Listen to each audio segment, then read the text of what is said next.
ओम शांति।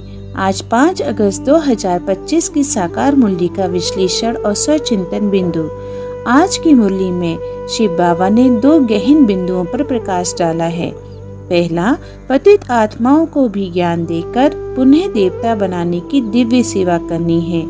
दूसरा, मुरली और बाबा की याद में निरंतरता से ही आत्मा सतो प्रधान बन सकती है। बाबा का स्पष्ट संदेश है कि हर आत्मा ईश्वरीय प्रेम और ज्ञान की अधिकारी है, चाहे उसका जीवन कैसा भी रहा हो। मुरली का विश्लेषण है। पहला, बाबा का मिशन है दुनिया को वैशाल्य से शिवालय बनाना। बाबा स्वयं पतित पावन है, इसलिए उनका कार्य ही है अधम आत्माओं को भी ज्ञान देकर उन्नत बनाना। वैश्याओं को भी संदेश दो कि तुम देवी बन सकती हो, यह सेवा सबसे श्रेष्ठ है। दूसरा, मुरली मिस करना अर्थात आत्मा की पढ़ाई में असफल होना। जो बच्चे किसी भी कारणवश मुरली नहीं सुनते, चाहे रूठकर, आलस्य से या बहाना बनाकर, वे अपने 21 जन्मों के भाग्य को गंवा देते हैं।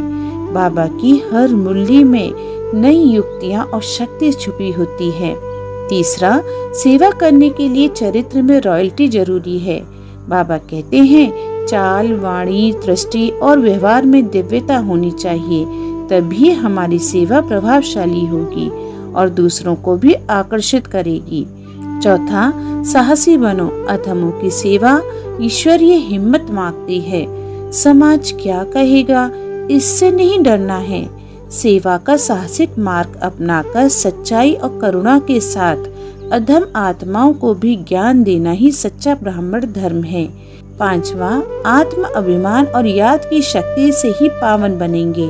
मैं आत्मा हूँ, परम पिता की संतान हूँ। इस आत्मिक स्मृति में स्थित रहना ही राजयोग की आत्मा है। बाबा की याद ही विकर्म विनाश और भविष्य की राजाई दिलाती है। आज का स्वचिंतन है। पहला, क्या मैं मुरली और योग को सर्वोच्च प्राथमिकता देता हूँ या कभी कभी व्यक्तिगत कारणों से इन्हें टाल देता हूँ?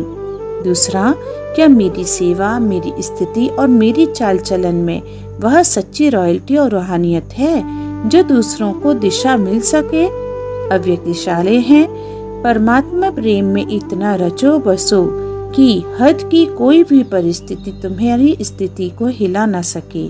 सदा बेहद की प्राप्तियों में मगन रहो, जिससे तुम्हारी रूहानियत वातावरण को भी पावन बना दे। अच्छा, ओम शांति।